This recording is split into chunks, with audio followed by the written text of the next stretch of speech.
Assalamualaikum warahmatullahi wabarakatuh, Bapak Ibu sekalian. Pada kesempatan kali ini saya akan coba menjelaskan kembali tentang dokumen-dokumen yang harus dipersiapkan dalam rangka pencairan dana BOS madrasah swasta, baik yang sudah menggunakan RKAM maupun yang belum menggunakan RKAM. Nah, sebenarnya penjelasan ini sudah kita jelaskan pada saat Q&A kemarin. Hanya saja pada saat Q&A tidak dijelaskan secara detail karena waktu yang terbatas, dan pada saat itu hanya menjelaskan tentang madrasah non sasaran RKAM. Nah, di sini saya coba menjelaskan lebih detail kembali untuk yang non sasaran RKAM, baik yang sasaran RKAM. Nah, pada kesempatan pertama saya akan mencoba menjelaskan untuk yang non sasaran RKAM terlebih dahulu. Seperti yang Bapak Ibu lihat pada layar, untuk non sasaran RKAM ada 5 dokumen yang harus Bapak Ibu persiapkan. Yang pertama itu RKM manual. Nah, jadi Bapak Ibu harus menyiapkan RKM manual, mungkin menggunakan Excel ya, dan RKM-nya harus dibuat dalam satu tahun anggaran, jadi tahap 1 dan tahap 2. Jadi tidak hanya tahap 1 atau tahap 2 saja yang disiapkan. Kemudian SPTJB. SPTJB itu adalah surat pernyataan tanggung jawab belanja. Nah, di sini juga banyak pertanyaan ini. Apakah harus melampirkan dokumen-dokumen SPJ, BKU, dan segala macamnya? Jawabannya tidak. Yang diminta disiapkan hanya SPTJB, lembar SPTJB saja yang satu lembar itu, nanti ditandatangan. Juga LPG. LPG juga sering ditanyakan, apakah cukup LPG-nya saja, atau harus dengan BKU-nya, atau harus dengan kwitansi belanjanya? Jawabannya sama, cukup LPG saja yang satu lembar. LPG bulan kapan? LPG terakhir berarti LPG bulan Juni, yang menggambarkan sampai dengan transaksi terakhir bulan Juni. Dan pertanyaannya, sampai dengan tanggal berapa ini mau dicatatkan ya. Nah, mungkin Bapak Ibu perlu diketahui bahwa batas waktu penyampaian atau upload ke portal BOS adalah tanggal 30 Juni. Jadi LPG yang di-input adalah LPG sampai dengan 30 Juni gitu ya. Dan 30 Juni itulah yang di-upload. Nah, kemudian kwitansi juga, ini juga banyak pertanyaan karena di sini memang tugasnya hanya kwitansi. Sementara kwitansi itu kan ada 2, kwitansi belanja sama kwitansi penerimaan. Yang perlu diupload adalah kwitansi penerimaan dana BOS tahap 2. Ini semacam tanda terima dari madrasah sudah menerima dana BOS-nya tahap 2-nya. Jadi kwitansi belanja tidak perlu di-submit, tidak perlu di-upload.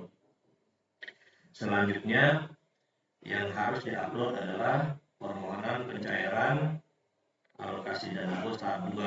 Nah, nilainya berapa? Seperti yang diatur dalam checklist, nilainya kan sudah ditetapkan bahwa 50%, 50%. Berarti yang tahap 2 adalah 50% dari total keluar yang Bapak Ibu terima.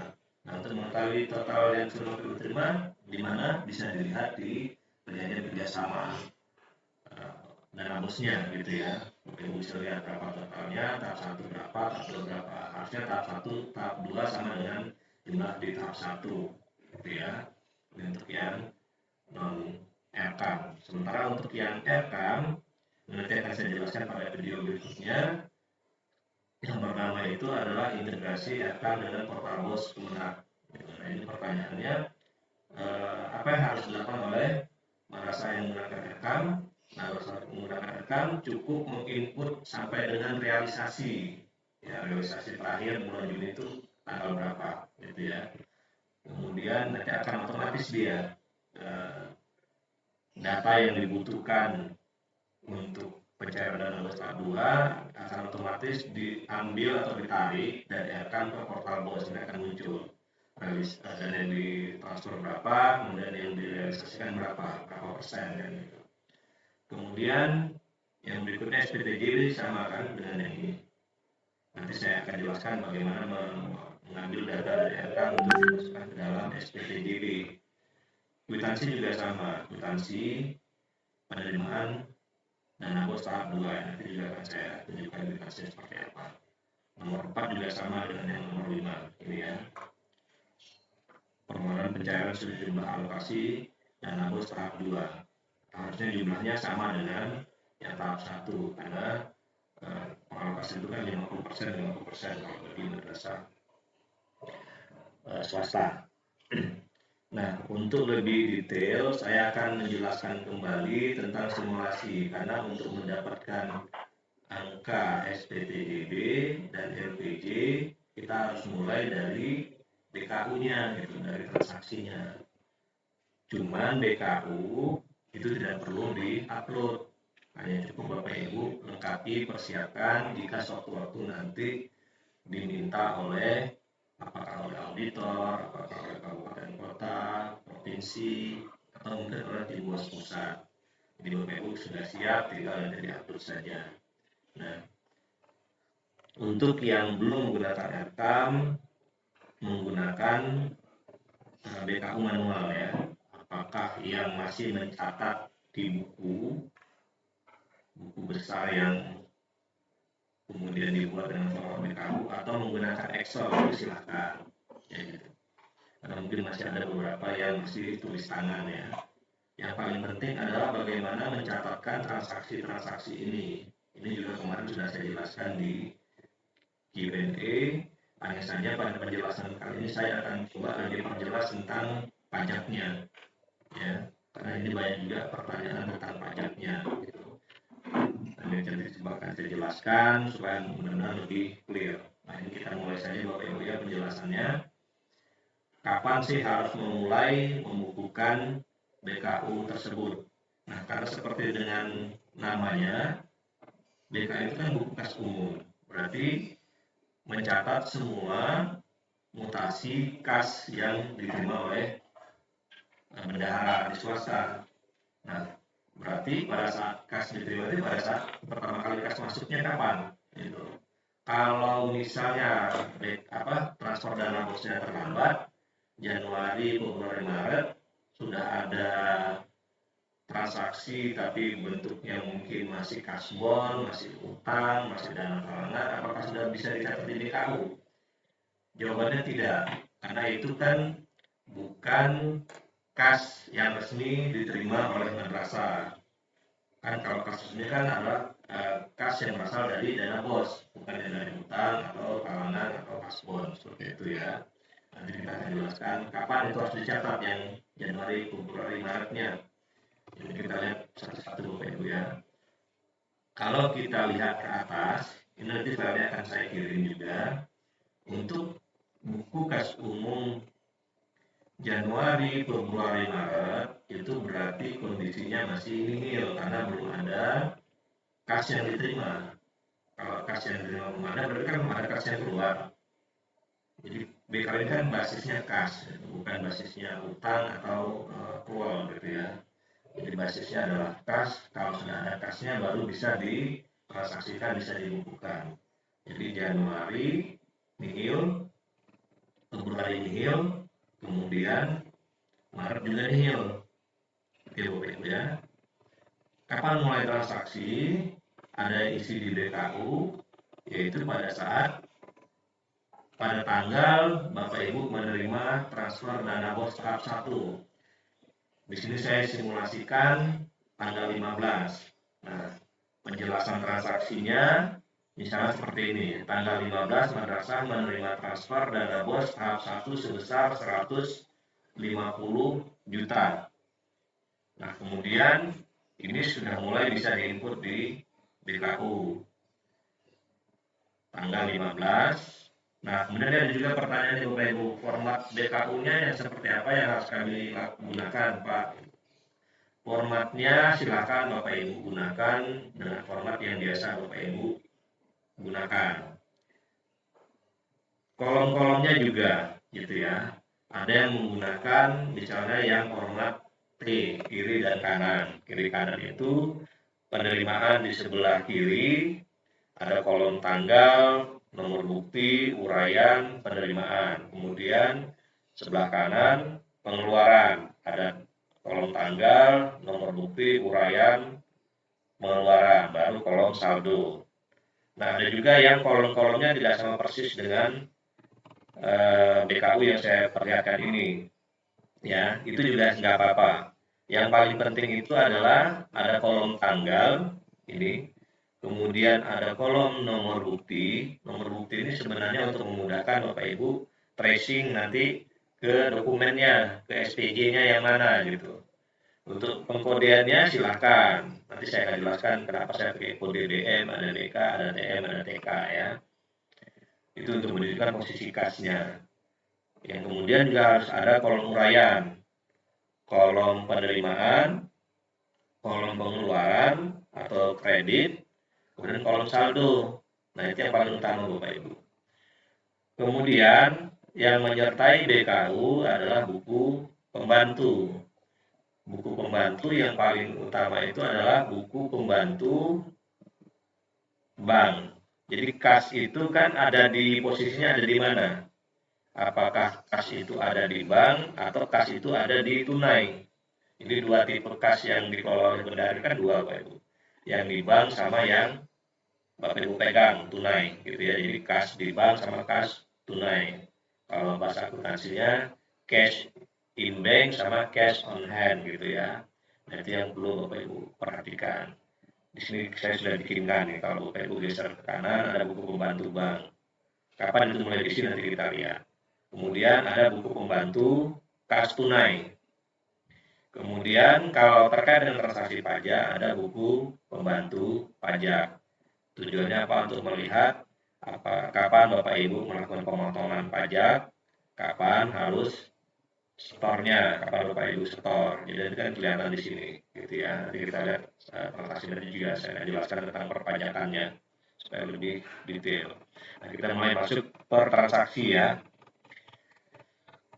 Mulai dari tanggal 15 April, asumsinya tanggal 15 April, madrasah yang saya kelola ini menerima dana BOS tahap 1 sebesar 150 juta. Jadi saya mencatat tanggal 15 terima transfer BOS tahap 1 sebesar 150 juta. Nah, kemudian saya bikin kode buku di sini. B itu bank, kemudian kalau T itu tunai. Jadi untuk memudahkan saya, ini berarti nanti lihat ke buku pembantu banknya. Kalau nanti lihat ke buku pembantu tunainya, gitu maksudnya ke buku pembantu tunai. Nah, kemudian nomor buktinya saya bikin BM001. Jadi B sama seperti yang kode B tadi, B itu bank, M itu masuk, jadi bank masuk. Jadi terima itu kan berarti masuk ke bank, ke rekening bank. Jadi bank masuk. Nah, di sini kan ada BK juga nih di transaksi berikutnya. B itu bank keluar. Kemudian di sini ada TM. TM itu tunai masuk, TK tunai keluar, gitu ya. Jadi ini bank masuk, kodenya bank, berarti nanti ini berpengaruh ke buku pembantu bank. Di sini saya catat sebesar 150 juta di kolom penerimaan ini 150 juta. Kemudian buku pembantu mana yang harus kita catat pada saat yang sama adalah buku pembantu bank, Bapak Ibu ini. Kita catat di buku pembantu bank sebesar 150 juta, tanggalnya sama, nomor buktinya sama, kemudian narasinya, uraiannya juga sama penerimaan. Nah, ini tujuannya nanti apa? Untuk dicocokkan dengan rekening bank. Sama nggak nanti saldo di terakhirnya dengan saldo di rekening bank. Nah, kalau nanti misalnya ada bunga, bisa dicatat juga bunga nanti di sini gitu ya. Nah, ini 150 juta. Ini ya. Karena nanti saldo kas itu akan dirinci banknya berapa, tunainya berapa. Nah, ada juga beberapa pihak yang berpendapat bahwa buku pembantu bank sebenarnya tidak terlalu perlu karena cukup dengan secara rutin melakukan print terhadap rekening banknya atau rekening koran banknya, di print saja secara rutin, apakah per minggu, kemudian di akhir bulan pada saat penentuan buku kas juga dilampirkan buku rekening banknya. Banyak juga yang berpendapat seperti itu. Tapi secara aturan diminta adanya buku pembantu bank, gitu ya, seperti ini, Bapak Ibu. Ini transaksi pertama, ya. Jadi masuk BKU dan masuk buku pembantu bank. Selanjutnya,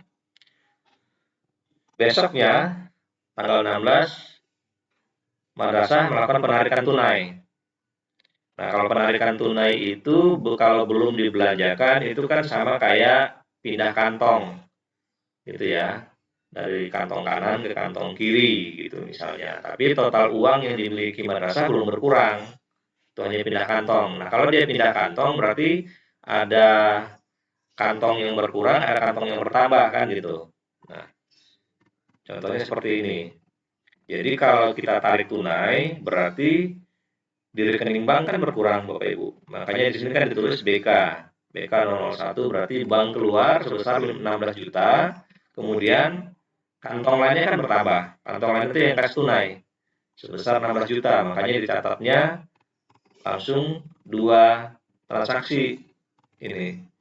Jadi tunai masuk juga bertambah 16 juta. Nah, karena di sini ada 2 B dan T berarti nanti atau di sini kodenya B dan T, BK sama TM, berarti kita harus memasukkan ke buku pembantu bank dan buku pembantu kas tunai. Ini ya Bapak Ibu ya. Tapi total saldonya tetap 150 juta. Gitu ya. 134 ada di rekening bank, 16 juta ada di saldo kas tunai. Ada di tangan Bapak Ibu gitu ya. Nah, kalau saya bendahara berarti ini ada di tangan saya. Ini umpamanya saya adalah bendahara gitu ya. Nah, di sini bisa dilihat Bapak Ibu. Tanggal 16 tarik tunai ini. BK 001 16 juta. Berarti saldo di rekening bank berkurang kan ya. Menjadi 134 juta. Tapi kantong lain kan bertambah. Nah, kita lihat di buku pembantu kas tunainya ini. Nah, di sini kan masuk 16 juta. Nih. Kalau kita total kan sama ini Bapak Ibu.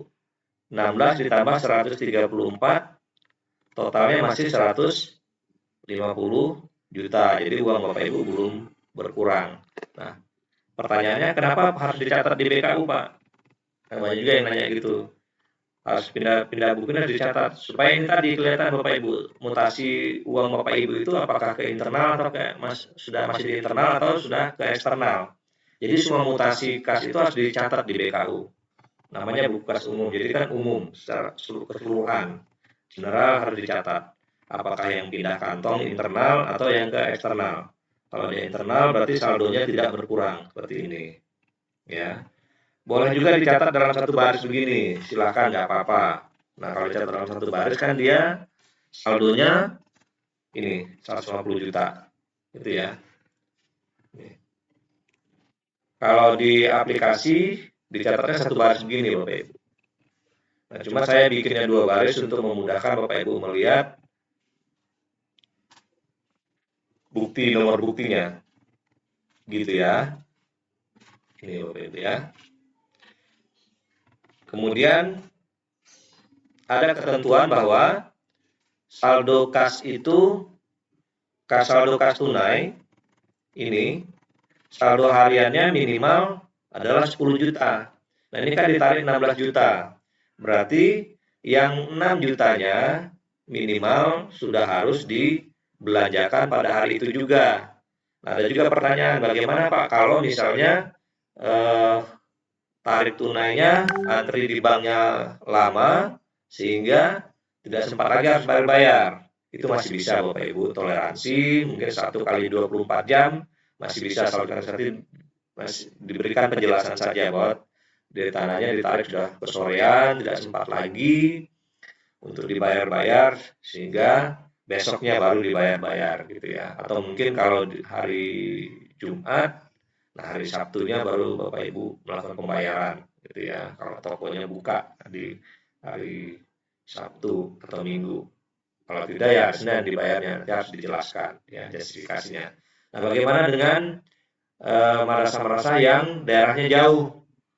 Untuk ke banknya butuh waktu yang cukup lama, misalnya butuh waktu 1 harian perjalanan atau lebih dari 1 hari, atau mungkin yang sangat jauh itu harus menunggu jadwal kapal dan segala macamnya, sehingga mengharuskan ditarik tunai keseluruhan. Nah, itu bisa saja dengan justifikasi tadi, Bapak Ibu. Cuman yang perlu Bapak Ibu perhatikan adalah kalau dia kas tunai itu artinya memperbesar resiko. Kalau hilang, resikonya tanggung jawabnya ada di Bapak Ibu, TP TGR ya. Tuntutan perbendaharaan, tuntutan ganti ruginya menjadi tanggung jawab Bapak Ibu, bendahara dan kepala madrasahnya gitu. Termasuk kalau yang ini nggak sempat dibayar hari itu, besok harus baru bisa dibayarkan. Nah, itu resikonya ada di Bapak Ibu gitu ya. Makanya idealnya kas tunai itu disimpannya di brankas. Kan kalau di LPJ kan juga ditanyakan tuh, kas tunai yang ada di brankas, bukan kas tunai yang ada di kantong kreseknya bendahara atau di tempat penyimpanan lain gitu ya. Tapi yang ada di brankas. Jadi idealnya itu ada di brankas. Nah, seperti itu Bapak Ibu. Kita lanjut ke transaksi berikutnya. Nah, harusnya begitu kas itu diterima, yang diprioritaskan untuk dibayar adalah yang tunggakan-tunggakan tadi, gitu ya. Tunggakan yang dari Januari, Februari, Maret itu yang diprioritaskan dibayar terlebih dahulu. Mungkin karena itulah perlu tarik agak banyak di awal itu, karena banyak tunggakan yang harus segera dibayar. Nah, kemarin itu kan sempat terjadi miskomunikasi juga, bahwa dana BOS ini diminta untuk ditarik tunai keseluruhan oleh pihak bank. Nah, miskomunikasi itu sudah didiskusikan kembali dengan bank, sudah clear. Nah, saran kita sebaiknya dana BOS yang sudah terlanjur ditarik itu, kalau saldonya masih lebih dari 10 juta, kelebihan lebih dari 10 jutanya itu setorkan kembali saja ke rekening BOS tersebut. Bukan disetorkan ke rekening bank lain ya, tapi disetorkan kembali ke rekening BOS tersebut gitu ya. Kalau ada pihak bank yang mengelola dana BOS itu menolak, disampaikan ke kita, tim di pusat, supaya kita diskusikan lagi dengan bank yang kita tunjuk sebagai pengelola atau pembuka rekening dana BOS untuk Bapak Ibu sekalian ya. Nah, kita masuk transaksi berikutnya nih, masih tanggal 16 ya. Tanggal 16-nya ada beberapa transaksi nih kalau Bapak Ibu lihat. Ada 4 transaksi. Ada transaksi untuk bulan berjalan, ini untuk bulan berjalan, yang ini untuk membayar tunggakan-tunggakan. Ini Bapak Ibu nih. Yang 3 transaksi berikutnya ini untuk membayar tunggakan di bulan sebelumnya ya. Nah, yang ini dibeli ATK untuk ukuran operasional madrasah secara tunai. Nah, kenapa saya selalu bikin cara pembayarannya tunai atau transfer supaya memudahkan Bapak Ibu ini masuk nanti ke rekening buku pembantu bank atau buku pembantu kas tunai. Makanya saya selalu tuliskan seperti ini ya. Jadi tanggal 16 ini membayar pembelian ATK ya, dicatat di PKU karena dia tunai berarti TK. Tunai keluar 001 pembelian ATK untuk bulan April sebesar 750.000 ini ya. Nah, karena dia T, ini saldo sudah berkurang ya. Karena dia T, berarti masuk ke buku pembantu tunai. Ini kalau Bapak Ibu lihat. T001, TK 001. Nih. Saldo banknya kan sudah berkurang. Berkurang 750.000 untuk pembelian ATK tanggal 16 menjadi 15.250.000 ya. Kalau kita lihat nih total saldonya dengan rekening saldo di bank ada 14.149.250 ini ya. Nah, kita lihat di BKU-nya sama enggak 149.250. Nah, ini dia Bapak Ibu 149.250 ya. Itu menjelaskan itu. Kemudian tanggal 16 berikutnya ini kita membayar tagihan bulan-bulan sebelumnya. Januari, Februari, Maret itu ada tagihan untuk pembelian ATK ke toko buku langganan.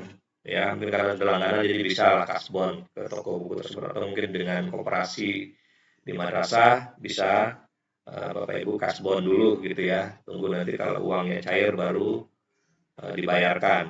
Nah, ternyata total kasbonnya 1.500.000. Nah, dibayar secara tunai, berarti dicatat lagi TK 002, jadi dibikin berurutan. TK 002, pembelian atau pembayaran ATK Januari Maret. Pembayaran baru dilakukan pada bulan April karena dana BOS baru diterima tanggal 15 April. Jadi sebaiknya diberi penjelasan seperti ini Bapak Ibu, supaya nanti tidak ada pertanyaan lagi ya. Kenapa kok baru dibayarnya di April gitu ya? Ya kan dana BOS-nya baru diterima tanggal 15 April. Di sini kan saya jelaskan juga ini secara tunai. Nah, karena dia TK 002 berarti masuknya ke buku pembantu tunai sebesar 1,5 juta. Kita lihat di sini TK 002 ini Bapak Ibu. Jadi yang berkurang itu saldo kas tunai 13.750 ya. Kemudian berikutnya tanggal 16 dibayar secara tunai listrik, telepon, air, dan internet. Ini tergantung langganan Bapak Ibu apa aja gitu. Sebesar 4.500.000. Ini juga dijelaskan secara tunai, berarti kodenya adalah TK ya. Kode bukunya juga T. Tunai sebesar 4,5 juta.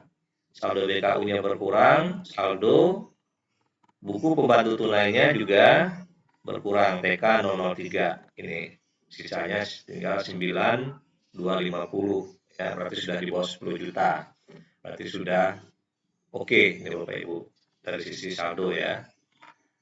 9.250. Kemudian ada pertanyaan juga seperti ini, Pak, boleh nggak kalau transaksi itu apakah harus dicatat satu-satu atau dicatat secara gelondongan gitu ya, rekapnya aja, misalnya kayak gini nih, ATK Januari Februari Maret, saya catat aja langsung 1,5 juta. Jawabannya ya dan tidak. Artinya mau Bapak Ibu catat secara rekap juga boleh, mau catat satu-satu juga boleh. Yang penting kalau dicatat rekap ini, nanti rincian di TK 01 ini SPJ-nya, dokumen pendukungnya, harus memang menunjukkan total pembayaran, apakah itu kwitansinya, slip pembayarannya, segala macam, totalnya itu memang 1,5 juta. Juga yang ini, telepon air. Nanti di dokumen TK 003 ini, yang di bundelannya itu, SPJ-nya itu, harus cocok angkanya 4,5 juta. Jangan lebih, jangan kurang. Kalau lebih berarti nanti harus dikoreksi, ada kurang catat. Kalau kurang berarti ada yang kelebihan catat di sini gitu. Nah, itu nanti kan berpengaruh ke saldo kasnya. Ya. Jadi silakan kalau mau dicatat secara rekap atau dicatat dengan satu persatu, silakan, itu nggak apa-apa. Nah, kemudian di sini juga nih Bapak Ibu ada tunggakan honor kan, berarti mulai dari Januari, Februari, Maret itu tunggakan honor sebesar 22.500.000 untuk honor Januari sampai dengan Maret. Januari, Februari, Maret totalnya 22.500.000. Nah, di sini harus diperhatikan Bapak Ibu, apakah kena PPh 21 atau tidak. PPh 21 itu kan individu. Kalau kita baca penjelasan di PowerPoint saya tentang perpajakan atau di video tentang perpajakan, PPh 21 itu kan gaji atau honor perorangan, wajib pajak perorangan ya, bukan gelondongan. Jadi bukan dihitung dari 22.500.000-nya, tapi dari gaji per orangnya berapa. Kalau dia gajinya rutin per bulan, berarti dihitungnya dari PTKP per bulan. Nah, PTKP per bulan itu 4.500.000. Nah, di sini ada penjelasan dari Bapak Ibu. Gaji sebulan adalah 1.500.000. Berarti di bawah PTKP 4.500.000. Kesimpulannya tidak dipotong PPh 21. Nah, perlu diperhatikan juga penjelasan saya di video tentang perpajakan Bapak Ibu ya. Ada yang potong, ada yang pungut. Kalau PPh 21 itu berarti dipotong. Nah, saya pernah lihat tuh di BKU-nya teman-teman, tulisannya adalah dipungut PPh 21. Kalau PPh 21 nggak dipungut, Pak Ibu. 21 itu dipotong. Kalau mau lebih detail penjelasan tentang PPh 21, nanti Bapak Ibu lihat di PowerPoint saya atau di slide saya tentang PPh, ya, tentang perpajakan ini, ya. Kalau yang PPh 21 itu dipotong, 21 dan 23 itu potong, PPh 22 dan PPN itu pungut. Jadi narasinya juga perlu disesuaikan. Nah, ini penjelasannya pemotongan pemungutan ya. Nanti Bapak Ibu bisa lihat di video yang sebelumnya atau di slide yang sebelumnya. Karena saya sudah siap juga PPT-nya ini kan ya. Mudah-mudahan semua sudah terima. Kita kembali ke penjelasan yang tadi. Nah, boleh nggak dicatatnya gelondongan? Langsung 22.500.000 boleh. Mau catatnya gelondongan, tapi harus ada rincian ini Bapak Ibu. Nanti harus cocok dengan ini ya. Nih. Nah, di sini kan sudah saya berikan juga nih untuk memudahkan Bapak Ibu, nanti saya share file ini. Gajinya cuma 1.500.000 ya. Kemudian TKP-nya 4.500.000. Nah, berarti kalau dilihat di sini PTKP-nya lebih tinggi. Jadi kalau PTKP-nya lebih tinggi atau honornya di bawah PTKP itu tidak kena PPh 21. Yang saya asumsinya ada 5 orang di madrasah ini gitu ya. Ini tentu contoh saja, mungkin di madrasah Bapak Ibu lebih banyak. Makanya harus dibikin rincian seperti ini. Beda kalau dia seperti ini Bapak Ibu. Misalnya gajinya 5 juta sebulan, acuannya sebulan ya. Kemudian PTKP-nya 4,5 juta. Nah, ini berarti kan di atas PTKP gajinya. Nah, berarti dasar pengenaan pajaknya berapa? Dasar pengenaan pajak maksimalnya adalah 500.000. Kenapa saya sebutkan maksimal 500.000? Karena kan PTKP ini nanti ada rumusnya lagi. Misalnya statusnya ini TK itu tidak kawin. Berarti kenanya PTKP sebesar ini. Tapi nanti ada, jadi ini ada statusnya begini Bapak Ibu, TK, kemudian K0, K1, K2, K3 dan seterusnya gitu Bapak Ibu ya. Nah, K0 ini kawin tapi belum punya anak. K1 kawin, anaknya 1. K2 kawin anaknya 2, bukan K1 ini kawin istrinya 1 ya Bapak Ibu ya. Kemudian K2 kawin istrinya 2, itu bukan ya. Itu enggak ada rumusnya kalau yang itu. Jadi ini kayaknya satunya anaknya. Ya K1, K2, K3 itu anaknya gitu. Itu ada formulanya. Jadi PTKP-nya lebih kecil dari ini. Nah, ini nanti perlu dijelaskan lebih rinci di sesi perpajakan sebaiknya gitu. Nah, karena kembali ke sini karena dia di bawah PTKP per orangnya tidak kena PPh 21. Ini Bapak Ibu ya. Nanti Bapak Ibu bisa lihat di sini. Ini ya. Nah, ini. Maret juga sama, gajinya sama. Ya, tidak kena PPh 21. Nah, mungkin ada madrasah yang mungkin honornya itu sampai lebih dari 4,5 juta, cara hitungnya seperti yang saya sebutkan tadi. Nah, totalnya itu 22.500.000 itu asalnya dari gaji Januari, Februari dan Maret. Ini Bapak Ibu. Nih, total Januari sampai dengan Maret. Nah, mau dicatat langsung 22.500.000 silahkan. Gitu ya. Nanti tinggal dilankiri dengan ini. Ada angka 22.500.000 itu dari 7.500.000 bulan Januari, 7.500.000 bulan Februari, 7.500.000 bulan Maret. 7.500.000 per bulan itu berasal dari gaji 5 orang ini gitu ya. Di sini saya bikin sama semua 1.500.000. Ya.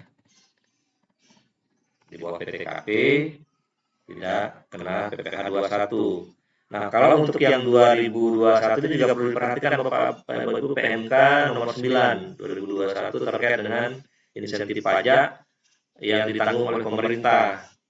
Di situ juga disebutkan bahwa sampai dengan gaji 200 juta setahun itu pajaknya ditanggung oleh pemerintah. Termasuk di dalamnya adalah madrasah swasta semua jenjang gitu ya, gaji tetap gitu ya, gaji rutin. Nah, gimana dengan yang penghasilan tambahan? Nah, itu yang nanti perlu kita diskusikan lebih lanjut ya nanti. Nah, jadi kita kembali ke Excel tadi. Ini penjelasan saya di Excel. Ini Bapak Ibu.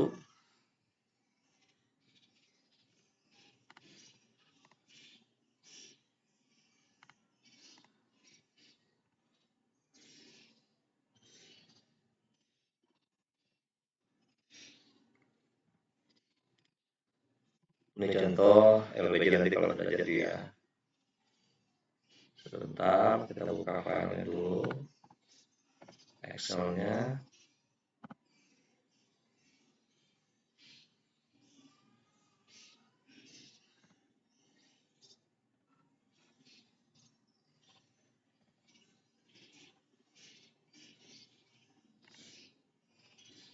Nah, ini ya Excelnya. Tadi kita sampai dengan membayar tunggakan gaji ya, 22.500.000.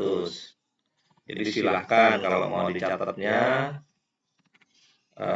satu persatu atau dicatatnya pelondongan seperti ini, tapi dilengkapi dengan data rinciannya nanti, gitu ya. Pertanyaan, ada PPH nggak Pak? PPH 21? Jawabannya tidak ada, tapi sudah dijelaskan ya. PPH 21 itu dipotong ya Bapak Ibu tulisnya, dan narasinya juga diperbaiki kalau yang salah tulis ya. Nah, di sini kan dijelaskan dibayarnya secara apa? Dibayarnya dengan cara transfer. Ini ya Bapak Ibu ya. Berarti kodenya B. BK02 berarti mengurangi saldo di bank. Nih, Bapak Ibu. Saldo banknya berkurang sebesar 22.500.000. Berarti saldo bank tinggal 111.500.000 nih ya. BK02. Selanjutnya tanggal 28. Saya ambil beberapa contoh transaksi aja, karena kalau banyak nanti kepanjangan menjelaskannya. Ini saja sudah setengah jam kita diskusi tentang ini saja ya. Tanggal 28 dibeli laptop seharga 7.500.000. Nah, ini juga banyak pertanyaan Bapak Ibu. Kena PPN atau enggak sih ini gitu ya. Pembayaran atas laptop tersebut dilakukan secara transfer dari rekening bos madrasah ke rekening penjual. Harga jual belum termasuk PPN. Nah, di sini harus tahu ketentuan tentang madrasah swasta itu apa perlakuannya terhadap PPN. Nah, kembali lagi ke materi saya tentang perpajakan Bapak Ibu. Yang pertama, PPN itu jatuhnya dipungut. Ya, jatuhnya dipungut. Madrasah swasta itu wajib pungut atau tidak untuk yang PPN. Nah, mungkin saya jelaskan di sini Bapak Ibu ya tentang pemungutan. Kalau ada pemungutan, ini ya. Kalau ada pemungutan akan menambah jumlah pembayaran. Ini. Pemungutan pajak akan menambah besaran jumlah pembayaran atas perolehan barang. Nih, poin nomor 4. Jadi mohon dilihat lagi ini. Pemungutan ini, lebih sederhana, pemungutan ini akan menambah besaran jumlah nominal yang dibayarkan. Nah, madrasah swasta wajib pungut atau tidak? Kita lihat yang di slide yang PPN. Kita coba lihat yang PPN ya.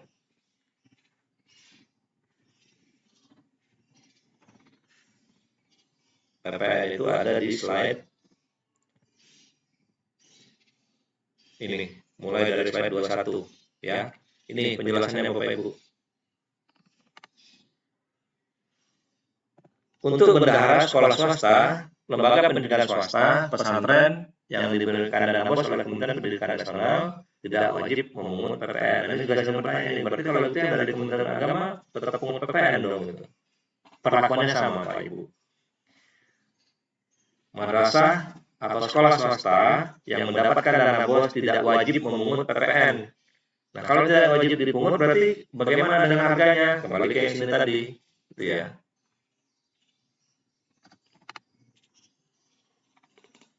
Kalau dia tidak, Bapak Ibu tidak pungut PPN, harganya tidak perlu masuk PPN. Ini Bapak Ibu ya. Ini harganya tidak perlu masuk PPN. Kalau misalkan kalau normalnya kan 7,5 juta tambah PPN 10% berarti 7,5 juta tambah 750.000 kan ya harga yang kita bayar. Tapi karena kita tidak wajib pungut berarti bayarnya 7.500.000 saja gitu.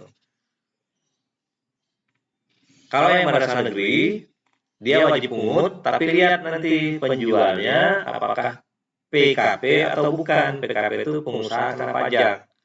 Kalau dia PKP, berarti dia bisa menerbitkan e-faktur. Minta saja e-fakturnya, Pak Ibu.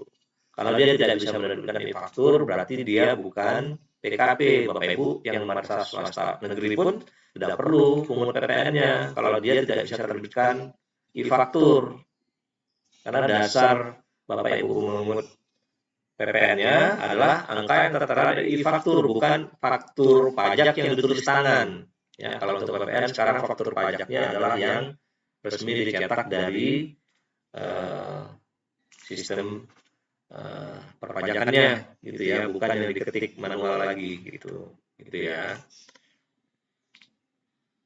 Jadi kembali ke transaksi yang tadi, untuk yang pembelian laptop 7,5 juta, walaupun di atas 2 juta nilainya, dan mungkin juga misalnya penjual ini sudah tergolong sebagai pengusaha kena pajak, dia bisa menerbitkan e-faktur, tapi Bapak Ibu bukan wajib pungut, berarti tidak perlu memungut PPN. Kalau menurut tidak perlu memungut PPN, berarti harga tidak perlu ditambahkan dengan harga PPN. Gitu ya. Kalau dia kasih e-fakturnya, soal dia PKP, dia kasih e-fakturnya, boleh. Bapak Ibu boleh minta e-fakturnya, tapi tulis di situ dia ini tidak dipungut pajaknya. Ada kasih penjelasan, harusnya kode e-faktur juga beda kalau tidak dipungut. Ya, ini dibayar, kita kembali ke BKU, dibayar dengan cara transfer, berarti kodenya B. BK 003, pembelian laptop 7,5 juta tanpa ada PPN di sini. Nah, karena dia BK, B, berarti maksudnya ke buku pembantu bank. Ini ya, buku pembantu banknya berarti nih berkurang 7,5 juta tanggal 28, Bapak Ibu ya. Kemudian ada transaksi lain di sini, biaya materai. Biaya materai itu kan aturannya, kita lihat ya tentang biaya materai. Jadi saya jelaskan kembali tentang slide saya tentang perpajakan. Ini biaya materai Bapak Ibu. Itu ada di slide berapa ya? Kalau di video saya juga ada dijelaskan itu di penjelasan terakhir. Ini. Biaya materai itu salah satunya kalau Bapak Ibu lihat di nomor 7. Dokumen yang menyatakan jumlah uang dengan nilai nominal lebih dari. Jadi catatannya adalah lebih dari Bapak Ibu ya. 5 juta belum kena biaya materai. Berarti 5 juta 1 itu mulai kena biaya materai. Ya, di luar transaksi yang nomor 1, 2, 3, 4, 5, 6, dan 8 ya. Ada nih yang khusus untuk kwitansi pembayaran ini ya. 5 juta, karena tadi beli laptopnya 7,5 juta, berarti kena biaya materai. Ini paling nanti Bapak Ibu perhatikan apakah biaya materai itu Bapak Ibu yang beli. Kalau Bapak Ibu yang beli berarti dicatat di BKU-nya ya. Nih. Biaya materai transaksi di atas, biaya materai dibeli secara tunai. Atau mungkin bisa saja biaya materai itu dikasih oleh si penjualnya, toko penjual. Itu tidak perlu Bapak Ibu catat, jadi dilihat aja. Nah, karena ini secara tunai berarti dia kodenya T ya, TK. TK biaya materai 10.000 berarti mengurangi buku kas tunai sebesar 10.000 ini Bapak Ibu. Ya. Kita lanjut. Kemudian untuk transaksi berikutnya, nah saya nggak tahu ini gajian kalau di madrasah swasta itu tanggal berapa ya? Saya asumsinya ini tanggal 30 kalau untuk April berarti akhir bulan. Apakah ada yang tanggal 25 disesuaikan saja nanti transaksinya. Nah, saya asumsinya tanggal 30 baru gajian, akhir bulan baru gajian. Jadi dibayar secara transfer honor PTK April sebesar 7.500.000. Transfer berarti kodenya B, BK 004, ini diurutkan saja kalau kodenya itu honor PTK April sebesar 7,5 juta mengurangi BKU sebesar 105.740.000 ya. Itu transaksi terakhir di bulan April. Karena dia B berarti masuk ke buku pembantu bank. Ini yang berkurang adalah pembantu banknya, berarti saldo rekening bank kalau Bapak Ibu print di tanggal 30 itu saldonya 96.500 ya. Kecuali nanti kalau ada potongan ya, potongan adrasi bank dicatat di sini sebagai bank keluar, dicatat juga di BKU sebagai bank keluar. Kalau ada bunga dicatat di BKU sebagai bank masuk, di sini penerimaan, di sini juga dicatat sebagai bank masuk, Bapak Ibu ya. Di sini saya lupa memasukkan transaksi bunga dan apa namanya administrasi bank ya. Biasanya kalau transfer kan kena administrasi bank ya, kalau dia antar bank kena, Bapak Ibu ya. Nah ini, nah setelah selesai transaksi di April, BKU April itu harus ditutup. Nah memang mungkin kalau yang pakai rekam belum ada penutupan BKU langsung berlanjut ya. Tapi kalau yang manual ini BKU-nya ditutup, Bapak Ibu. Nah, ada yang bikin total untuk di kolom penerimaan pengeluaran, ada yang tidak. Ini silakan. Ini sebenarnya tidak menunjukkan total penerimaan, total pengeluaran Bapak Ibu. Karena ada juga yang nanya nih, Pak, kok saldo penerimaan saya bertambah ya, gitu. Jadi 166 juta, karena ini bukan untuk mencatat penerimaan murni Bapak Ibu, gitu ya. Karena ini mencatat mutasi masuk dan keluarnya, gitu ya, di BKU. Karena waktu tarik tunai itu kan juga dicatat di kolom penerimaan, gitu ya. Mutasi masuk dan mutasi keluar di sini. Ini kan. Ini Bapak Ibu. Jadi ini tidak menunjukkan jumlah penerimaan Bapak Ibu yang sebenarnya dari eksternal itu kan 150 juta. Nah, termasuk juga pengeluarannya. Jadi Bapak Ibu jangan lihat di sini kalau total pengeluarannya atau penerimaan jangan lihat di sini. Ya. Karena 60.260 ini ada yang cuma pindah kantong yang ini, ya. Ini pindah kantong. Ini bukan pengeluaran yang sesungguhnya, itu hanya pindah kantong. Karena ini hanya mencatat mutasi. Yang perlu Bapak Ibu lihat adalah saldonya. 105 juta di BKU sama enggak dengan total saldo yang ada di bank 96 juta 500 dengan yang ditunai, sama enggak totalnya ya. 105.740 BKU-nya 105.740 sama kan ya Bapak Ibu. Kalau ada selisih harus ada penjelasan.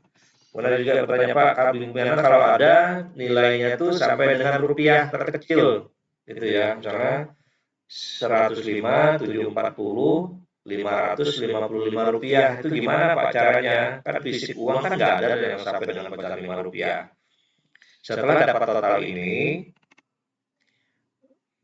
pecahan yang tidak ada nilai fisik uangnya itu dibulatkan saja Bapak Ibu. Misalnya kayak gini tadi ya, 105 740 555 gitu ya.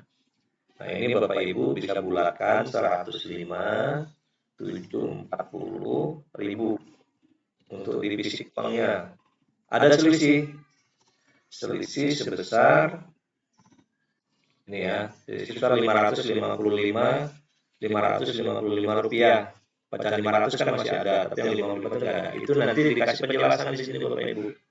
Penjelasan selisih karena ada pembulatan nilai rupiah di sini. Ini kan tidak ada selisih ini. Kalau yang ini kan tadi sudah cocok. Kecuali kalau nilainya nanti misalnya seperti ini ya. Nah, selisih ini dijelaskan ini kan ada perbedaan nanti di sini. 555 rupiah atau mungkin 55 rupiah lah, karena kan 500 masih ada tuh uang keping 500 yang logam. 55 rupiah, jadi Bapak Ibu nanti bisa bulatkan di sini begini, karena sesuatu dan lain hal, jadi nilainya jadi begini. 55 rupiah itu nanti di sini disebutkan pembulatan selisih karena pembulatan nilai rupiah, gitu ya. Kalau ada di sini.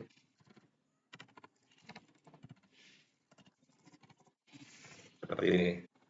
Tapi pembulatan jangan per transaksi Bapak Ibu. Per transaksi ini. Tapi pembulatan di akhir ya. Kalau pembulatan per transaksi nanti banyak sekali yang dilakukan pembulatan, nanti selisihnya jadi malah lebih besar gitu. Ya, pembulatan itu nanti di saldo akhir aja pembulatannya. Itu kira-kira ya.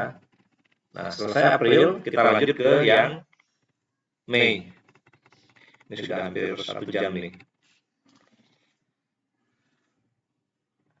Tanggal 3 Mei, pengadaan buku pelajaran senilai 10 juta. Pembayaran dilakukan dengan transfer bank. Nah, di sini ada penjelasan Bapak Ibu. Yang penting itu tentang perpajakannya, karena ini kan di atas 10 juta. Yang pertama itu madrasah swasta bukan PK, bukan pemungut pajak. Artinya tidak perlu diperhitungkan pajaknya juga. Dan di sini ada pajak yang dibebaskan, ya, PPN yang dibebaskan. Jadi untuk madrasah negeri juga perlu nih. Kalau dia Bapak Ibu beli buku mata pelajaran, buku agama, kitab suci itu dibebaskan dari PPN. Ya.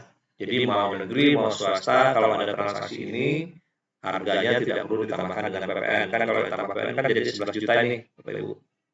Tapi karena dia pajaknya dibebaskan, tidak perlu diperhitungkan PPN-nya, tidak perlu dipungut PPN-nya, baik negeri maupun swasta. Apalagi swasta kan tidak wajib pungut gitu. Nah ini ya, kalau dia dibebaskan berarti walaupun pengusaha ini adalah PKP, dia tidak bisa menerbitkan e-faktur. Nah itu kuncinya Bapak Ibu. E-fakturnya juga dia tidak bisa terbitkan, gitu ya. Nah, karena di sini dibayar secara transfer, berarti kodenya B, BK, melanjutkan kode yang tadi ya. Ini ada saldo awal yang diambil dari saldo awal saldo akhir April 105.440. Kemudian karena dia pembelian secara transfer, maka yang berkurang adalah BK-nya ya, buku bank pembantu, buku pembantu banknya ya sebesar 10 juta. Kita agak sedikit Bapak Ibu ya, karena sudah hampir 1 jam. Kemudian karena nilainya lebih dari 10 juta, lebih dari 5 juta, berarti kan kena biaya materai. Nah, asumsikan kalau biaya materainya Bapak Ibu yang beli, berarti masuk di sini biaya materai 10 juta tunai ini ya. Nah, Bapak Ibu masukkan ke buku pembantu kas tunai ini Bapak Ibu ya. Ini. Kemudian berikutnya dibayar honor operator. Nah, ini yang terkait dengan honor Bapak Ibu. Terkait dengan honor operator, honor ini dibayar harian. Ya, jadi pegawai tidak tetap lah. Jadi bukan atau ya bukan statusnya bukan pegawai tapi pegawai tidak tetap gitu ya. Nih. Honor per harinya adalah 150.000 ya. Dia bukan guru tapi hanya sebagai operator. Kalau guru merangkap operator sebenarnya gajinya digabung aja Pak Ibu ya. Digabung supaya nanti jangan dianggap honornya sebagai penghasilan tambahan, nanti kena PPh final ya. Kena PPh final 450.000 dikali 5% kena final gitu. Tapi kalau jadi digabung jadi penghasilan rutin, kenanya PTKP ya. Yang tadi kan gajinya 1,5 plus honor operatornya 150, berarti dia terima honor rutinnya adalah 1.500.000 tambah 150 berarti 1.650 gitu kan, masih di bawah PTKP, daripada nanti dibayar 1,5 gaji rutin kemudian dibayar honor 150-nya sebagai penghasilan tambahan kena final nanti gitu. Itu bedanya ya. Ini 150 penjelasannya honor per hari 150 di bawah PTKP tidak tetap, salari tidak tetap 450. Kalau Bapak Ibu lihat di slide saya yang ini nih Pak Ibu, yang tentang perpajakan. Ini agak panjang penjelasannya karena saya menjelaskan tentang perpajakan sekalian. Ini. Kalau dia bukan pegawai kalau dia pegawai tidak tetap, ini Bapak Ibu, kalau dia pegawai tidak tetap, kena ini harian 450 sepanjang ini hariannya di bawah 450 dia tidak kena PPh 21, tidak dipotong PPh 21. Ada juga yang nanya sama saya, Pak, saya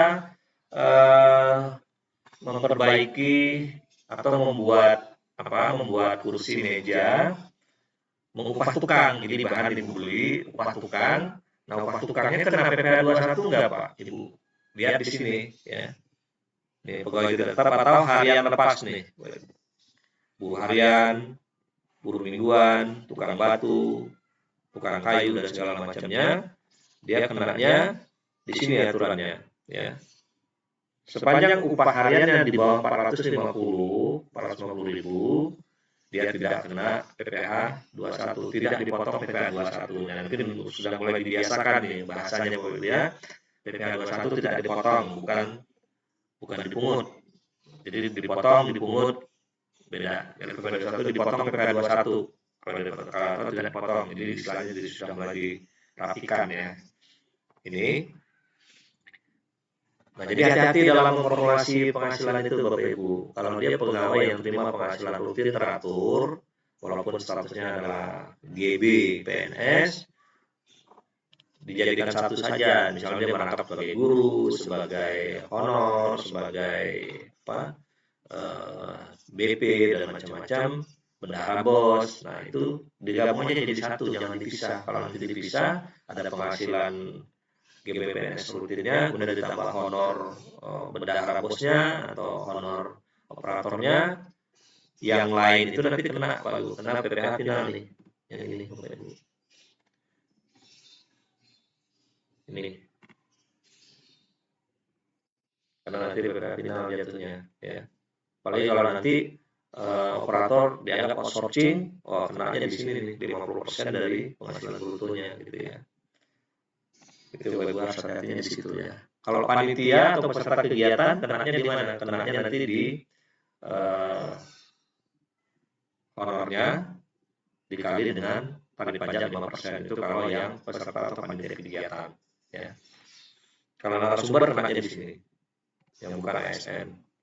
Kalau yang ASN, kenanya ini. Nah, Bapak Ibu bisa lihat lagi di PPT saya ya, biar saya tidak terlalu lama menjelaskan tentang PH di sini ya. Penjelasannya sudah ada. Honor operator dibayar secara transfer berarti 450, tidak ada potong PPh ya. Kemudian masuk di buku pembantu bank. Lihat aja kode BK 006, berarti di sini BK 006 mengurangi kode saldo banknya sebesar 450.000 ya. Kemudian berikutnya, ini sama kayak yang bulan April tadi, pembelian ATK untuk kebutuhan Mei 1 juta. Nah, kalau misalnya dia 2 juta kena PPh 22 enggak Pak? Gitu kan, ada tuh yang nanya tuh, kena PPh 22 enggak kalau dia 2 juta? 2 juta 200 lah, kan 2 juta masih enggak kena tuh. 2 juta 200 kena enggak Pak? Nah, lihat lagi di sini slide saya Bapak Ibu, PPh 22 untuk dana bos.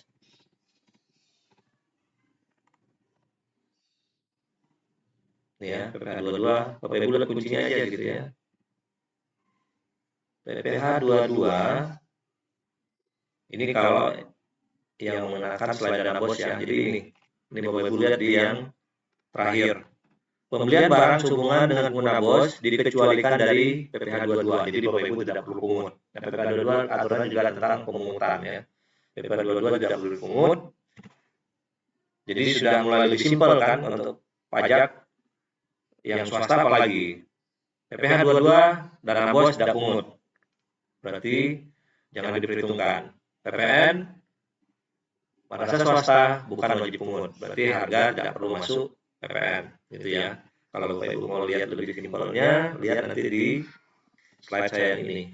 Ini saya sudah share nih slide-nya Bapak Ibu. Tinggal Bapak Ibu membacanya saja. Nih. PPh 21 22 23 saya kelompokkan, tidak saya urutkan, itu negeri swasta wajib potong ya. Nanti PPh 23 kita lihat apa itu PPh 23. PPN untuk dana bos baik negeri swasta tidak dipungut, yang tidak perlu ditambahkan harganya di situ ya. PPN negeri wajib pungut, tapi lihat aturannya, barang kena pajak, jasa kena pajak, pengusaha kena pajak, dan bukan yang dibebaskan ya, kayak tadi buku pelajaran, buku agama sama kitab suci itu dibebaskan, sama nilainya di atas 2 juta. Yang swasta lebih simpel lagi, tidak wajib pungut. Kalau mau minta e-fakturnya, silakan minta e-fakturnya kalau dia BKP, tapi tidak perlu diperhitungkan PPN-nya, gitu ya. Kita lanjut. Ini dibayar secara tunai berarti mengurangi kodenya T ya, mengurangi buku pembantu tunai.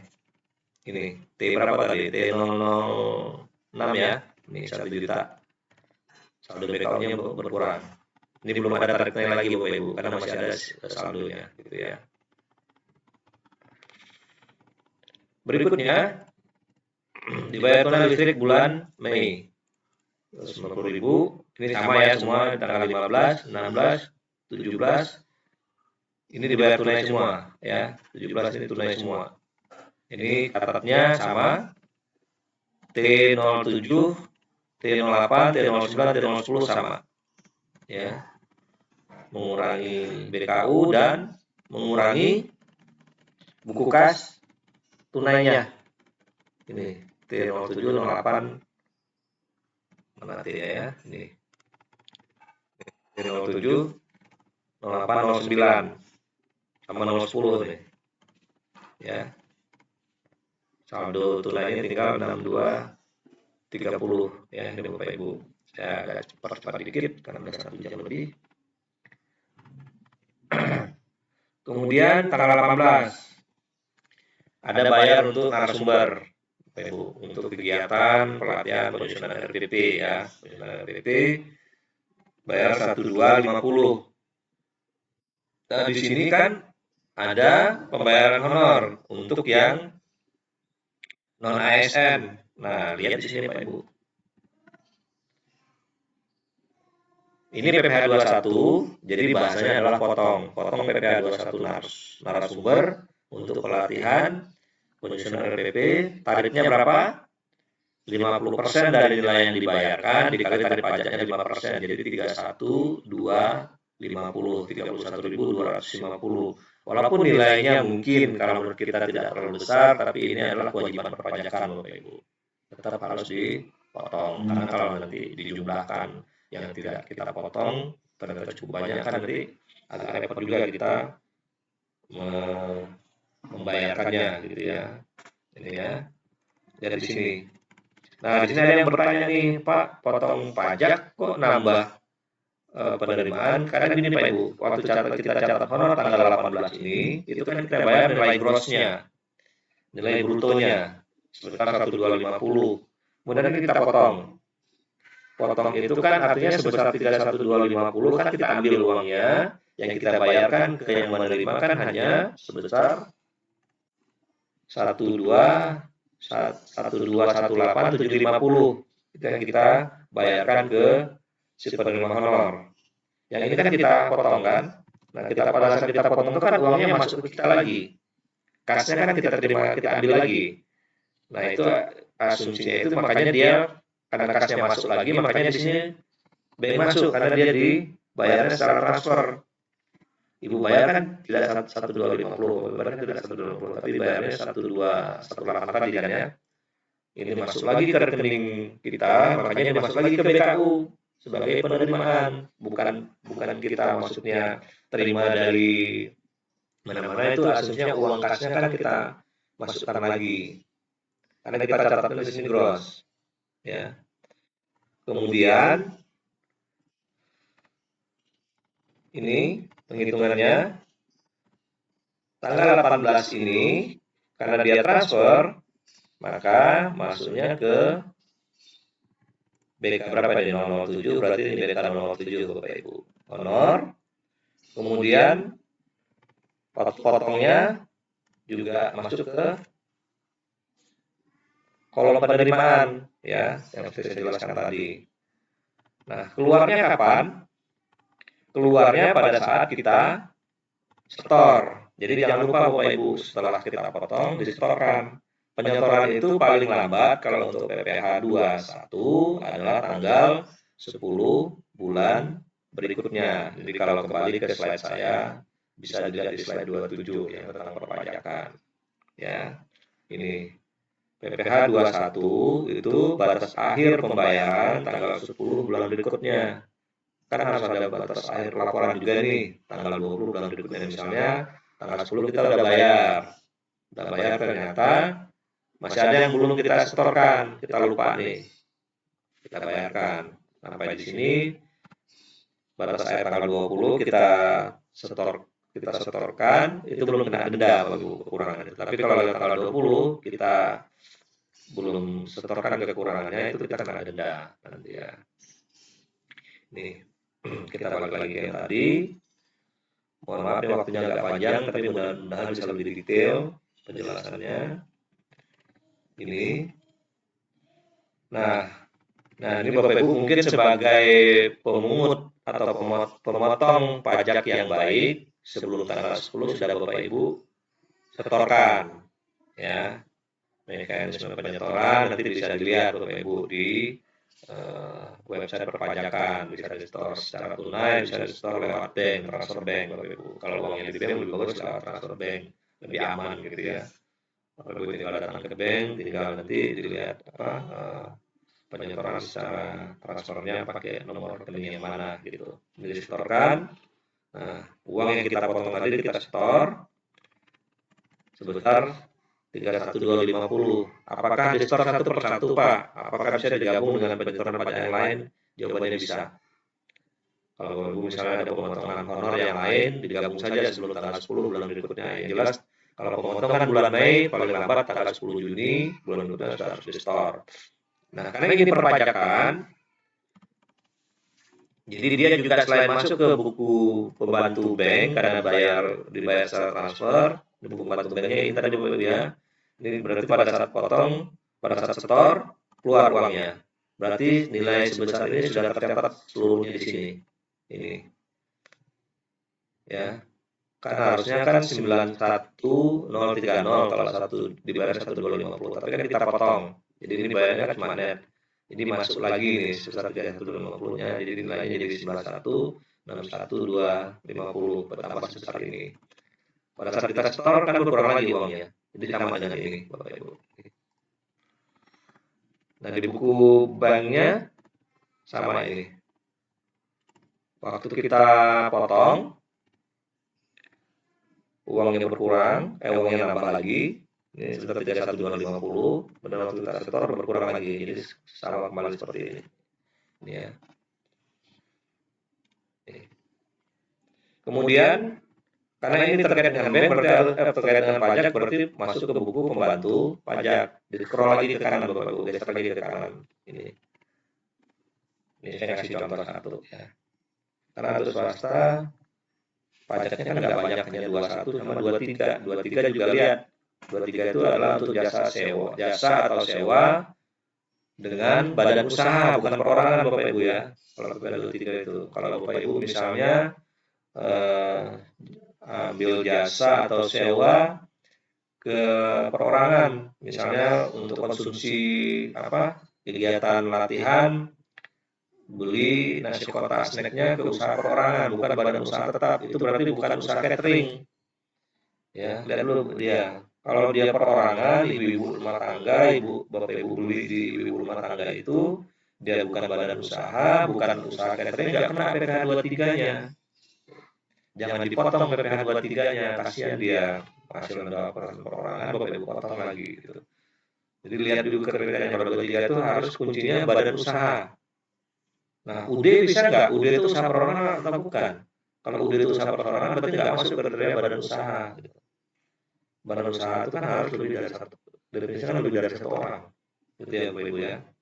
Itu yang perlu diperhatikan. Banyak teman-teman saya lihat sudah terlanjur potong, sudah terlanjur pungut.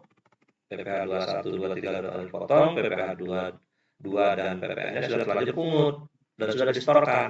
Kalau sudah terlanjur disetorkan gimana Pak? Ya itu sudah konsekuensi gitu ya. Sudah konsekuensi karena yang sudah terlanjur disetorkan itu tidak bisa lagi diminta restitusi pengembalian dalam bentuk tunai cash gitu. Ya dilaporkan saja, sudah terlanjur dipotong, masukkan saja ke BKU gitu ya. Nah ini masuk di buku pembantu pajaknya. Ini pada saat potong, masuk sebagai penerimaan, kemudian pada saat setor tanggal 20 keluar. Berarti kan saldonya 0 lagi. Kenapa perlu buku pembantu pajak, Bapak Ibu? Ini untuk melihat pajak-pajak yang Bapak Ibu sudah potong, kapan itu disetornya? Masih ada saldo nggak gitu. Nah, kalau nilainya besar kan ini lumayan, Pak Ibu. Karena pernah ada temuan, tapi bukan di ini ya, di swasta ya, tapi di bendahara yang pegang dana besar, dana potongan pajaknya sampai miliaran. Nah, kalau sampai miliaran kan itu bisa ini, Bu. Bisa tergoda untuk menyalahgunakannya gitu ya. Kalau tidak langsung segera disetor. Dan kalau terlambat setor kan juga kena denda nanti gitu. Terlambat setor dan terlambat dilaporkan kena denda. Dendanya kan besar juga gitu. Kalau nilainya juga sampai ratusan juta atau miliaran ya.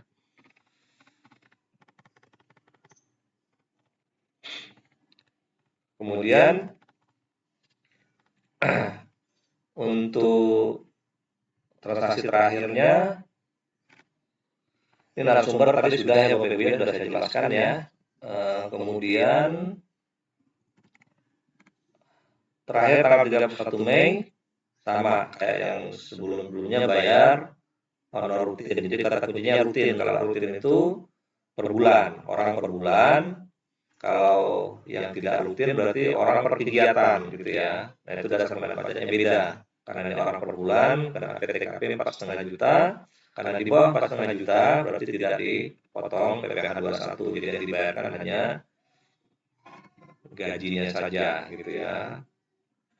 Nah ini masuk di buku pembantu bank BK 008, BK 008 ya.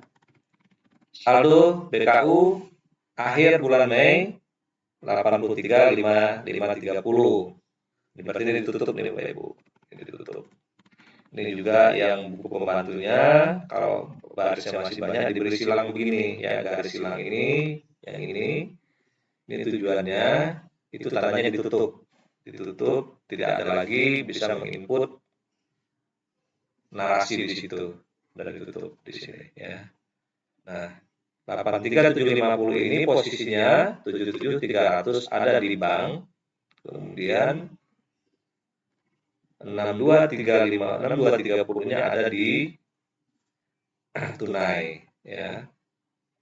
Tunai kalau dilihat di sini sama enggak 83530 ya nih 83550 itu menjadi narasi untuk penutupan BKU bulan Mei nih Bapak Ibu. Pada hari ini Senin tanggal 31 Mei 2021 BKU ditutup dengan posisi atau keadaan bukunya sebagai berikut. Jadi dicocokkan antara saldo buku, ini saldo buku, ini saldo buku dengan saldo fisik uangnya. Fisik uangnya ada di sini ya. Fisik uangnya ada di bank 77300. Tas sertifikat tunainya ada 6230 ini. Nah, harusnya yang tunai ini ada berita acara cash of name-nya Bapak Ibu, pengusahaan kasnya. Misalnya 6230 itu terdiri dari lembar 100.000 sekian lembar, lembar 50.000 sekian lembar, lembar 10.000 sekian lembar sampai ke detailnya itu Bapak Ibu. Yang penting totalnya 6230 gitu ya. Tidak ada selisih. Ya. Kemudian bulan Mei, nah saya jelaskan yang penting-penting aja ya. Yang ini kan udah saya jelaskan ini sama semua ya. Ini pengadaan buku 13 juta. Catatannya karena ini adalah pembelian buku agama itu dibebaskan dari PPN. Saya lupa beri penjelasan. Pembelian buku agama dibebaskan dari PPN. Negeri swasta dibebaskan PPN-nya Pak Ibu. Ya. Nih. Apalagi swasta, dia tidak pungut, nah ini dibebaskan, berarti lebih mudah lagi. Nah, tinggal masuk ke buku bank karena dibayar secara transfer. Dan karena ini di atas 300 juta kena biaya materai 10.000. Karena tunai masuk ke buku pembantu tunai. Ya, ini. Kemudian berikutnya pembelian kitab suci Al-Quran. yang taruh di perpustakaan atau taruh di kelas atau taruh di musola, ini sama. Pembelian kitab suci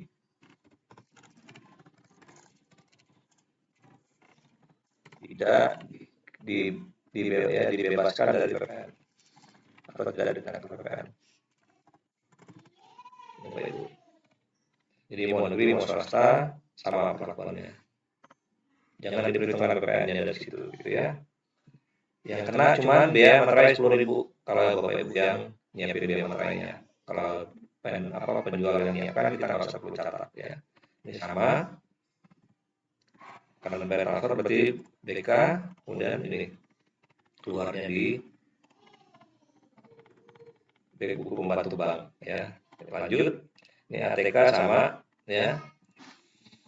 ATK tidak kena kalau dia di atas 2 juta tidak dipungut PPh 22 karena dana bos tidak dipungut PPh 22 ya.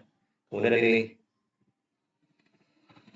konsumsi ya. Ini Bapak Ibu penjelasannya. Pembelian konsumsi 6750 ini kena pungut PPh 23 enggak? PPh 23 penjelasannya adalah untuk jasa sewa kalau jasa atau jasa catering atau mungkin jasa lainnya. Nah, di sini saya menggunakan asumsi restorannya adalah masih usaha perorangan yang belum berbentuk badan usaha tetap gitu ya. Nah, jadi dia tidak dipungut PPh, tidak dipotong PPh 23. Kalau kita lihat PPh 23 di sini Bapak Ibu. Sini kuncinya adalah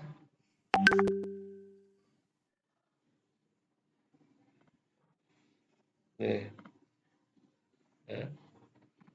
PPh 23 itu nih.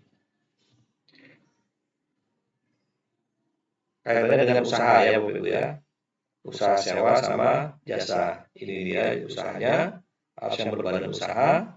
Salah satunya jasa catering. Jadi Bapak Ibu perhatikan lagi kalau dia bukan ada definisi jasa catering itu yang lengkap dengan peralatannya dan segala macamnya dan berbadan usaha. Kalau catering ibu-ibu yang perorangan itu enggak objek PPh, enggak subjek PPh 21 ya, yang perlu dilihat Bapak Ibu.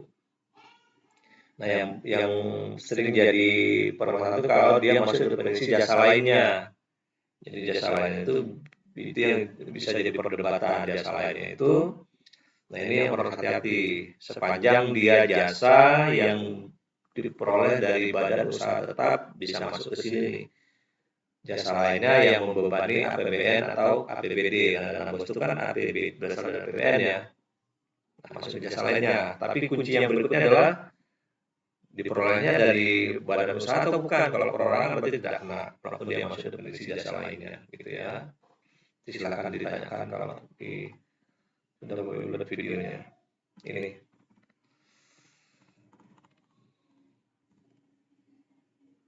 dibayar secara transfer, berarti mengurangi buku banknya. Ini ya, transfer rapat. Kemudian ada fotokopi. Nah, ini juga sering nih. Fotokopi kena nggak ya? Gitu. Kena PPh 23 atau tidak? Gitu. Saya membuatnya di sini fotokopi dilakukan pada usaha perorangan bukan yang berbadan usaha tetap atau percetakan. Ya, kalau dia badan di percetakan atau di badan usaha tetap bisa kena PPh 23 jasa lainnya. Ya, karena perorangan tidak kena. Ya Bapak Ibu. Kemudian yang berikutnya pembelian angklung. Ini nanti karena dia tunai, maksudnya ke tunai, buku pembantu tunai. Ini saya cepat saja karena sudah hampir 1,5 jam. Kemudian ini beli angklung lebih dari 2 juta. Kena PPN enggak? PPN-nya tidak karena bukan wajib pungut. Jadi harga angklungnya saja dibayar transfer. Ini berarti masuk ke BK ya, BK buku kas bank berkurang 14 juta 500. Kemudian berikutnya kena biaya materai. Kalau biaya materai dari kita sama SPN tadi. Kemudian untuk dari Raja Pingpong, karena bukan wajib pungut, berarti, nah kalau ini di bawah 1,6 kan tidak perlu diperhitungkan PPN-nya. Ya, ini bayaran transfer buat kodenya BK, makanya keluar dari buku bank. Ya, ini selanjutnya transaksi terakhir. Seperti biasa bayar honor rutin 7,5 juta, itu sama tadi yang seperti di bulan sebelumnya, karena gajinya 1,5 juta di bawah PTKP, jadi tidak perlu dipotong PPh 21. Ini BK 015 masuk ke BK, ya, buku pembantu bank. Jadi saldo bank terakhir itu adalah 29.450. Saldo tunai setelah transaksi terakhir itu 450.000 ya Bapak Ibu. Jadi total uang yang ada di akhir Juni adalah 29.900. Pertanyaannya, boleh nggak Pak akhir Juni itu masih ada saldo? Jawabannya boleh kalau maksimal saldonya adalah 20% dari dana bos yang diterima. Berarti serapan harus 80% minimal Bapak Ibu. Boleh 100% Pak? Boleh. Kalau 100% boleh. Ya. Ini saldo banknya tadi 29.900 ini Bapak Ibu ya. Nih. Di bank ada 29.450, kemudian 450 ada di kas tunai. Ini saya bikin ini hitungnya nih. Jadi 29.450 kan berarti kalau dia keterima 150 berarti maksimal yang ada di tersisa di kas madrasah itu 30 juta berarti kan, 15%, 150 juta dikali 20% kan 30 juta. Nah ini kan di bawah 30 juta, berarti masih boleh. Nah inilah nanti yang dijelaskan ke LPJ-nya Bapak Ibu, LPJ dan SPTJB. Ya. Nah mungkin di sini saya selesaikan dulu videonya terkait dengan bagaimana mencatat transaksi ke BKU plus perpajakannya. Ini sudah hampir 1,5 jam, cukup panjang. Tapi mudah-mudahan ini lebih detail dari yang Q&A kemarin. Nanti saya buat satu video lagi tentang bagaimana memindahkan dari BKU ini ke LPJ SPTJB untuk yang tidak pakai rekam ya. Nanti baru kita jelaskan juga bagaimana menyiapkan kwitansi penerimaan dana bos, kemudian surat permohonan pencairan dana bos. Nah itu mau dibikin tanggal berapa gitu ya. Nah ini dulu, nanti kita lanjutkan penjelasan terkait tentang itu. Terima kasih Bapak Ibu. Assalamualaikum warahmatullahi wabarakatuh.